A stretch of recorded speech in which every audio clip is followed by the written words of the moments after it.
Hello everyone, good morning. This is Ayush और आपका स्वागत है कोस्ट गार्ड नाविक 2022 जीडीबी यांत्रिक जीके एमसीक्यूज टाइप क्वेश्चन में A to Z study official YouTube channel पे ये हो रहा है। और कुछ बच्चे पूछ रहे थे, कुछ नहीं, एक ही पूछ रहे थे कि इसके और कितने पार्ट हैं, तो आप उस पर फोकस मत करिए। ओके, ये जब तक आपके पेपर हो नहीं जाते तब तक आपके ये चलते रहेंगे, करवाते रहेंगे हम, तो आप उस पर ज़्यादा ध्यान मत दीजिए, पढ़ने पे ध्यान दीजिए। चलिए बताइए, पहला क्वेश्चन है, who was the original founder of Ujjain state. जो उज्जैन है, जहाँ महाकाल का मंदिर है, उनके ओरिजिनल फाउंडर कौन है? तो वो है रनौजी सिंधिया। कौन है? रनौजी सिंधिया। ये 18वीं सदी के दौरान जो ये शहर है, ये जाना जाता था कैपिटल ऑफ सिंधिया, यानी कैपिटल जो होता है सिंधिया स्टेट का जो कैपिटल था, मराठा कन्फेडरेसी में आता था। जब जो रनौजी सिंधिया थे, इन्होंने जो कैपिटल है अपना, यानी जो राज्य होता है एक तरह से देखा जाए तो, उस तरह से इन्होंने उज्जैन को 1731 में अपना कैपिटल बनाया था। उज्जैन को 1731 में अपना कैपिटल बनाया था।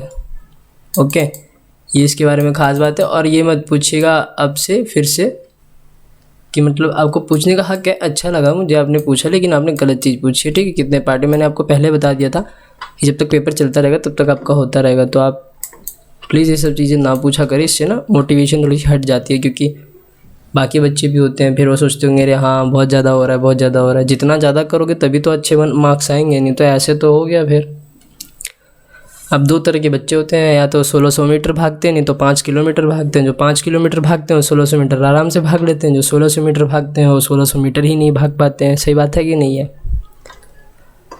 अब ये एक पोएम है, माय मदर 66।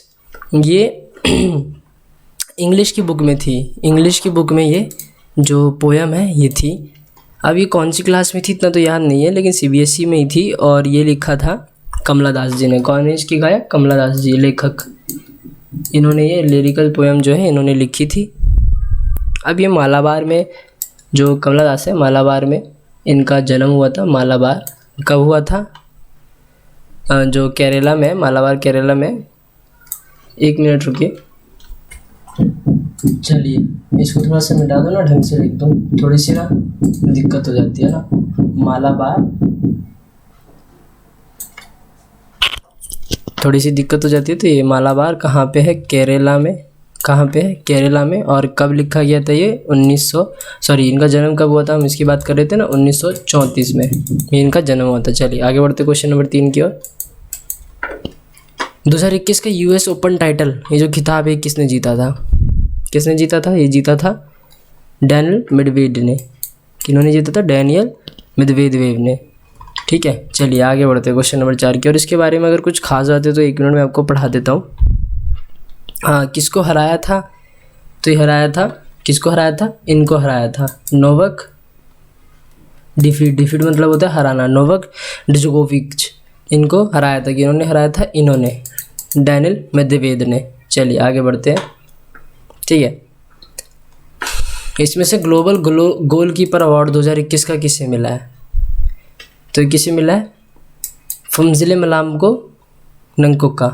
ठीक है, अभी जो bill and Melinda Gates foundation है, इन्होंने इनको जो United nation under secretary general और एग्जीक्यूटिव डायरेक्टर होते हैं यूएन वुमेंस के, इन्होंने इनको ग्लोबल गोलकीपर का जो है अवार्ड दिया था। ओके, अभी जो अवार्ड है ये जेंडर इक्वलिटी के लिए दिया गया था इनको, ताकि कोविड-19 पेंडेमिक्स में इम्पैक्ट ऑन वुमेन जो पड़ता है, मतलब जो डिस्प्रोपोर्शनेट होता जाता है। जैसे कि अब देखिए हर जगह तो बराबर नहीं रहता, तो उसी चक्कर में ये सारी चीज़ें होती हैं। कुछ कहीं से हीरो पैदा होते तो कहीं से विलन होते हैं, ऐसा भी तो कुछ होता है ना। आपको आवाज़ थोड़ी मेरी दबी दबी लग रही होगी, पर दरअसल क्या है ना कि मेरी तबीयत ख़राब चल रही है थोड़ी सी। क्यों? ज़ुकाम चल रहा है थोड़ा सा, मौसम बदलने की वजह से, बस वही, ज़्यादा कुछ नहीं है। ठीक है, तो बस बताइए कि जो दाब का मान प्राप्त करने के लिए हम इनमें से with what do you divide thrust in a liquid to obtain the value of pressure. दाब का मान प्राप्त करने के लिए किससे विभाजित करते हैं? जो आप द्रव होता है उसको किससे विभाजित करते हैं? क्षेत्रफल से, किससे, एरिया से करते हैं, ठीक है। फॉर्मूला क्या होता है, थ्रस्ट प्रेशर इनटू एरिया। अब इन्होंने प्रेशर बोला है तो डिवाइड ही करेंगे ना एरिया से, है ना, डिवाइड करेंगे। चलिए आगे बढ़ते हैं। इंडियन नेवी ने ये जो बायलैटरल एक्सरसाइज मैंने करवाई थी जेड तलवार 2021, ये किस कंट्री के साथ करी, मैंने इसके बारे में आपको बताया भी था। तो ये करी थी यूएई के साथ, किसके साथ करी थी, संयुक्त अरब अमीरात के साथ। चलिए आगे बढ़ते हैं क्वेश्चन नंबर 7 की ओर। अब इसमें जो लाहौर सेशन हुआ था इंडियन नेशनल कांग्रेस का 1929 में, लाहौर सेशन जो हुआ था, इसके प्रेसिडेंट कौन थे जवाहरलाल नेहरू, ठीक है। अध्यक्ष कौन थे, जवाहरलाल नेहरू। क्वेश्चन नंबर 8 की ओर बढ़ते हैं। अब पूछा जा रहा है कि इनमें से दुनिया का सबसे बड़ा रिवर आइलैंड कौन सा है। रिवर आइलैंड कहाँ पे, मजौली में, मजौली असम, रिवर आइलैंड बोला है। अभी जो ब्राज़ील है ना वो इसके बाद है। अब ये जो असम है इसके पास से कौन सी नदी बहती है, नदी का नाम बताना है आपको। ये होमवर्क, ये कमेंट बॉक्स में आपको नदी का नाम बताना है, आपका होमवर्क है। नदी यानी रिवर, नदी यानी रिवर कौन सी यहाँ से जाती है ये आपको बताना है। यहाँ पे वन एंड ओनली नदी है, ओके। चलिए यहाँ के चीफ मिनिस्टर सबको पता है, हिमंता बिस्वा शर्मा है, कैपिटल दिसपुर है, और बाकी स्टेट एनिमल तो इंडियन राइनोसॉरस के लिए फेमस है ये। चलिए आगे बढ़ते हैं क्वेश्चन नंबर 9 की ओर। इनमें से प्राइमरी मेमोरी कौन सी है, तो प्राइमरी मेमोरी होती है ये रैम, रैंडम एक्सेस मेमोरी, क्योंकि डीवीडी भी हम बाहर से लगाते हैं, फ्लॉपी डिस्क भी, हार्ड डिस्क भी, ये तीनों चीज़ें तो हम बाहर से ही लगाते हैं ना। तो जो इसके अंदर होती है प्राइमरी मेमोरी उसे कहते हैं, जो पहले से ही होती है। Question number 10, which among the following is the rank of India in the world happiness report जो होती है उसमें 2021 के अनुसार कहाँ पे है, तो ये है 140वें नंबर पे, 140-1 यानी 139 पोजीशन पे है, ओके। चलिए आगे बढ़ते हैं क्वेश्चन नंबर 11 की ओर। अब जो नृत्यांजलि डांस फेस्टिवल है आपका, ये हर साल होता है फरवरी से मार्च के महीने में। किस शहर में होता है, तो ये होता है चिदम्बरम में। कहाँ पे होता है, चिदम्बरम में। चिदम्बरम तमिलनाडु में है। नृत्यांजलि डांस यहाँ पे होता है। ये 5 दिन का फेस्टिवल होता है, 5 दिन का त्यौहार होता है, ये फेस्टिवल होता है, 5 डेज़ फेस्टिवल, ओके। और बाकी इसमें कुछ खास नहीं है। और ये कब से शुरू होता है, महाशिवरात्रि वाले दिन से शुरू होता है, महाशिवरात्रि वाले दिन से शुरू होता है। इंटरनेशनल राइस रिसर्च इंस्टीट्यूट ये कहाँ पे है, तो ये है फिलीपींस में। कहाँ पे, फिलीपींस में, क्योंकि यहीं पे चावल की अच्छी खेती होती है तो यहीं पे तो होगी ना। क्वेश्चन नंबर 13, उस्ताद अली अकबर जो है ये इनमें से कौन सा जो इंस्ट्रूमेंट है, यंत्र है, वाद्य यंत्र बजाते थे, तो बजाते थे सरोद। बस आपसे इस क्वेश्चन में यही पूछा गया और कुछ खास बात पूछी नहीं गई है। Question number 14, second highest peak in the world, दूसरी सबसे बड़ी पीक कौन सी है, K2। कौन सी है, K2। फर्स्ट कौन सी है, होमवर्क है, कमेंट बॉक्स में बताइएगा, ठीक है। कमेंट बॉक्स में बताइएगा फर्स्ट कौन सी है और उसकी हाइट कितनी है, यानी उसकी जो लंबाई है, फीट में होती है इनकी लंबाई। K2 है ना, K2 के बारे में थोड़ा सा जान लेते हैं। K2 जो है इसकी 8611 मीटर्स की लंबाई है, हाइट है, मतलब हाइट कितनी है इसकी। और ये K2 के नाम से जाना जाता है। ये कहाँ पे है, Karakoram ranges of Kashmir, Karakoram ranges of Kashmir, यानी कश्मीर के इलाके में पड़ जाता है, जम्मू एंड कश्मीर, ओके। और जो मैंने आपसे पूछा कि जो ये जो इसके बारे में बता देता हूँ, जो TG इनके द्वारा नहीं इसे नाम दिया गया था, TG मॉन्ट गोमेरी। कब करा गया था, 1852 AD में।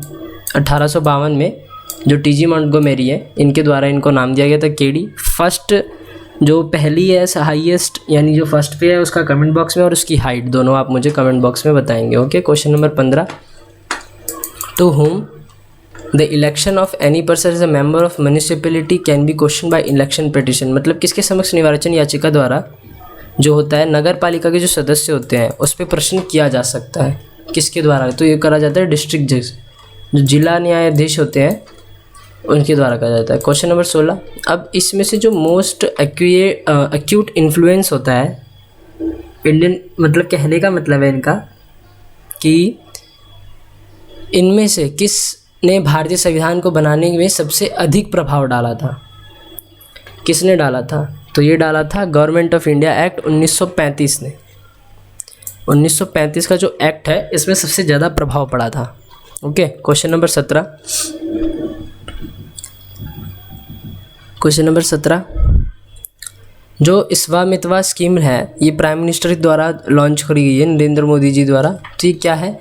यह डिस्ट्रीब्यूशन ऑफ प्रॉपर्टी कार्ड यानी संपत्ति कार्ड का वितरण। अब जो ये स्वामित्व है इसकी फुल फॉर्म क्या है ये मैं आपसे कमेंट बॉक्स में पूछ सकता हूँ, लेकिन आपको बताना तो मेरा फ़र्ज़ है क्योंकि ये है थोड़ा सा नया। Survey of villages, survey of क्या? Villages and mapping with improvised अभी वो पेन वाला पैड होता तो आराम से लिखा जाता है, लेकिन माउस है ना तो माउस से थोड़ी सी दिक्कत होती है, इसलिए आराम से लिख रहा हूँ। थोड़ा सा टाइम जा तो रहा है पर कोई दिक्कत नहीं है।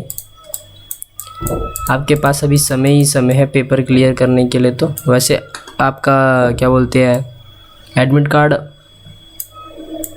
तो क्या बोलते हैं डेट एंड सिटी तो आपका बता दिया होगा, डेट एंड सिटी है ना। तो क्या नाम है इसका? सर्वे of villages and mapping with improvise technology in village areas, ये इसका फुल फॉर्म है। ठीक है, अब इसमें ना 1,32,000 लैंड ओनर्स को जो है ये प्रॉपर्टी का टाइटल जो है दिया गया है 1,32,000 ओनर्स को। यहाँ पे लिख देता हूँ मैं 1,32,000 लोगों को दिया गया है। ठीक है, चलिए आगे बढ़ते हैं क्वेश्चन नंबर 18 की ओर। क्या है? जो चित्रकूट वाटरफॉल्स है यानी जो चित्रकूट जलप्रपात है ये इंद्रावती नदी पे है, लेकिन किस स्टेट में है, किस राज्य में है? तो ये है छत्तीसगढ़ राज्य में। कहाँ पे है? छत्तीसगढ़ राज्य में। और जो छत्तीसगढ़ राज्य इसकी कैपिटल क्या है? रायपुर है। क्या है? रायपुर। कभी कभी कैपिटल भी पूछ दिए जाते हैं। जो चित्रकूट है या फिर चित्रकूट है ये इंद्रावती रिवर में कहाँ पे? बस्तर डिस्ट्रिक्ट में। ये भी पूछा जाता है कहाँ पे? बस्तर जिले में। बस्तर डिस्ट्रिक्ट, बस्तर जिले में। कहाँ पे है? बस्तर। यहाँ पे साफ ढंग से लिख देता हूँ बस्तर। ओके, ये नेचुरल वाटरफॉल है। इसकी हाइट कितनी है? 29 मीटर्स की इसकी हाइट है। ठीक है, ऊंचाई इसकी कितनी है? हाइट बराबर 29 मीटर्स। और बारिश के समय में जो इसका पानी है वो हल्का सा लाल नज़र आता है, हल्का सा। और जो नियाग्रा फॉल्स के बारे में आपने सुना होगा, ये नियाग्रा ऑफ इंडिया माना जाता है इसको, क्योंकि जो घोड़े का पैर होता है उसके बिल्कुल सिमिलर है। झारखंड का आपको मालूम होगा रांची, लिखवा देता हूँ। महाराष्ट्र का तो मुंबई, उत्तर प्रदेश का लखनऊ। क्या है? लखनऊ। ओके, चलिए आगे बढ़ते हैं। Question number 19, milkman of India किसे कहा गया है? मिल्कमैन ऑफ इंडिया किसे कहा गया है? वी कुरिन को। क्यों कहा गया है मालूम है? देखिए, अभी जो नॉर्मन बोरलॉग है ना, ये भी किसी क्रांति में जुड़े हुए थे, रेवोल्यूशन में। आपको उसका नाम बताना मुझे कमेंट बॉक्स में, और बाकी वी कुरिन के बारे में मैं बताता हूँ। Revolution comment box. ठीक है, किसी क्रांति से ये भी जुड़े हुए थे, इम्पॉर्टेंट है, आ सकता है। दूध की क्रांति को क्या माना जाता है? दूध कैसा होता है? वाइट। तो ये हो गया वाइट रेवोल्यूशन, सबसे पहली बात तो ये। ठीक है, और ऑपरेशन फ्लड से भी जाना जाता था, और इसको वर्ल्ड फूड प्राइज़ भी मिला है 1979 में। कब मिला इनको? मतलब वी कुरिन को 1989 में मिला है वर्ल्ड फूड प्राइज, WFP। चलिए आगे बढ़ते हैं क्वेश्चन नंबर 20 की ओर। VPN की full form virtual private network, सबको मालूम है। करता क्या है? ये सेव कर देता है, इनक्रिप्ट कर देता है कनेक्शन। ठीक है, बस, और कुछ ज़्यादा खास बात है नहीं इसमें। चलिए आगे बढ़ते हैं क्वेश्चन नंबर 21।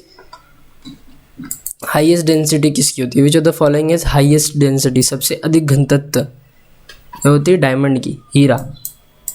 चारकोल की नहीं होती ना, ग्राफाइट की होती है, ठीक है, क्योंकि आपने पता होगा इसका कैसा होता है, इसकी डेंसिटी की रेंजिंग इतनी होती है 3150 से 3530 और ये मास पर यूनिट वॉल्यूम होता है। चलिए आगे बढ़ते हैं क्वेश्चन नंबर 22 की ओर। अब जो मिनिस्ट्री है संतुष्ट, ये एक पोर्टल है इन्होंने लॉन्च करा है, किससे रिलेटेड है? संतुष्ट है लेबर एंड एम्प्लॉयमेंट से, ministry of labour and employment से। जो लेबर लॉज होते हैं उनको करने के लिए, देखने के लिए कि हाँ कैसा चल रहा है कैसा नहीं चल रहा है, बस उसी के लिए है। अब जो एजेंट टू आपका agent to governor general AGG है राजपूताना रेजिडेंसी में, डिमाइस ऑफ 1857 AD, कौन थे? Patrick Lawrence. कौन थे? पैट्रिक। यहाँ पे आधे बच्चे लगाते हैं विलियम एडन, जो कि गलत हो जाते हैं। क्यों लगाते हैं वो तो आपको पता चलेगा आप, क्योंकि जो पैट्रिक लॉरेंस थे ना वही थे agent to governor general AGG Rajputana residency में, कब? 1857 AD में। ज़्यादातर इनको लगाते हैं, ठीक है, क्योंकि जो मेजर चार्ली बर्टन थे ना उनके ब्रिटिश अपॉइंटेड थे एजेंट मेजर चार्ली बर्टन। इनके जो 2 बेटे थे वो कोटा से, जो कोटा हैं बाय कोटा, एक कोटा थे कोई, उनके द्वारा मार दिए गए थे। और 1857 के रेवोल्यूशन में, जो कि नयापुरा में हुआ था, हिस्ट्री ऑफ कोटा के बारे में भी जाना जाता है, ठीक है। चलिए question number 24। Inert gas cancer treatment के लिए कौन सा है? रेडॉन। कौन सा है? रेडॉन। रेडॉन क्यों करते हैं? इसका पहले तो इसका सिंबल जान लीजिए क्या है, RN। एलिमेंट इसका 86 है, ठीक है, RN 86।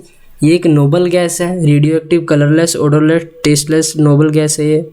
और जो कैंसर होता है उसी को ट्रीट करने के लिए इसको इस्तेमाल करा जाता है। कैंपबेल बे नेशनल पार्क कहाँ पे है? तो ये है अंडमान एंड निकोबार आइलैंड में। कहाँ पे? अंडमान एंड निकोबार आइलैंड में। अब जो इसकी कैपिटल है, इसकी कैपिटल कमेंट बॉक्स में, ठीक है। कैंपबेल बे नेशनल पार्क जो है 426.23 किलोमीटर स्क्वायर यानी वर्ग में ये फैला हुआ है, ओके। कहाँ पे फैला हुआ है? ये कितने पे फैला हुआ है? पॉइंट है ये, ठीक है, इस पे कंफ्यूज मत होना, ये है पॉइंट, ओके। और बाकी इसकी कैपिटल आप मुझे बताएंगे कमेंट बॉक्स में। और इसकी 3 डिस्ट्रिक्ट हैं, the north, middle Andaman and south Andaman and Nicobar, okay. चलिए आज के लिए इतना ही है। वीडियो को लाइक कर दीजिएगा एक बार। अगर वीडियो अच्छी लगी हो तो कमेंट बॉक्स में होमवर्क और वीडियो कैसी लगी ये ज़रूर बताइएगा। शेयर कर दीजिए स्टडी ग्रुप में, क्योंकि पेपर अब पास में ही है तो और बच्चों को फ़ायदा होगा। सब्सक्राइब कर दीजिए, बेल आइकन बटन दबाइए। PDF टेलीग्राम ग्रुप में मिल जाएगा टाइम टू टाइम, ओके। अब टेलीग्राम में भी बहुत अच्छी क्विज़ होती है, यूट्यूब कम्युनिटी बॉक्स पे भी क्विज़ होती है, तो कोशिश करा करें कि उनमें पार्टिसिपेट करें जिससे कि आपको फ़ायदा हो। और ये फ्री क्विज़ है, ठीक है, इसके कोई पैसे नहीं देने पड़ते। हालांकि जो टेलीग्राम पे होते हैं उनके लिए तो कहीं कहीं पे पैसे भी देने पड़ते हैं, तो टेलीग्राम ज्वाइन करिए जो नए लोग हैं। बाकी जो नहीं है वो उनमें पार्टिसिपेट करिए, आपकी नॉलेज बढ़ेगी, ठीक है। चलिए कल फिर मिलते हैं। जय हिंद, वंदे मातरम।